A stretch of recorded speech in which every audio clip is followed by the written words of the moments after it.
আপনাদের সাথে কিছু কথা শেয়ার করার জন্য আসলাম। ভারতে যেই নৈরাজ্য সৃষ্টি হয়েছে কোরবানির পশু নিয়ে মুসলমান ও হিন্দুদের মধ্যে, এখন তো মুসলমান থেকে হিন্দুরা আরও সংকটে বেশি পড়ছে।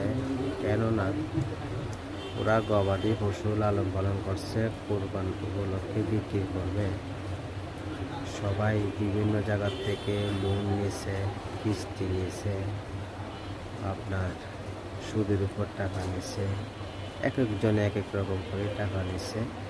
কেননা গবাদি পশুগুলা কোরবানি ঈদের সময় বিক্রি করে সবার টাকা শোধ করবে, কিছু টাকা উপার্জন হবে কোভিডের টাকা। ওরা পুরো বছর ওগুলো নিয়েই চলে, ফ্যামিলি চলে, বাচ্চাদের লেখাপড়া চলে, সব কিছু ওইটার উপরে নির্ভরশীল। এখন মুসলমানের কোরবানি বন্ধ করতে যায় ওদের কৃষক দরিদ্রতা ফ্যামিলিগুলো অনেক সমস্যায় পড়ে গেছে।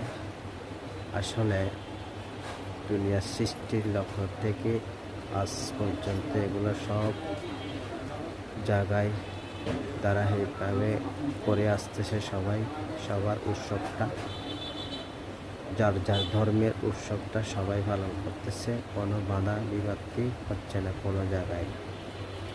পৃথিবীতে এমন কোনো দেশ নেই যার যার স্বাধীনতা দিয়েই যার যার ধর্ম পালন করতেছে। কিন্তু বিগত কয়েক বছর ধরে ইন্ডিয়াতে, বিশেষ করে কলকাতাতে এই জিনিসটা বেশিরভাগ হচ্ছে। মুসলমান ও হিন্দুর মধ্যে দাঙ্গা লাগাই দিচ্ছে। এখন বর্তমান সরকার যিনি আছে, এখন মুখ্যমন্ত্রী যিনি হয়েছে, উনি আরও দাঙ্গাটা বাড়াই দিচ্ছে। এই জিনিসটা আসলে উভয়ের জন্য ক্ষতিকর। আসলে এটা একটা সমাধানের পথ বের করাটাই কিন্তু সরকারের নৈতিক দায়িত্ব। কেননা এখানে কৃষক দরিদ্রতা ফ্যামিলিরাও কিন্তু এখানে লিপ্ত আছে, বিশেষ করে হিন্দুরা। ওরা ওইটাই নিয়ে কিন্তু জীবন জীবিকা করে, ওই গবাদি পশু পালন করে। সেজন্য সবার এটা ভেবে দেখার দরকার।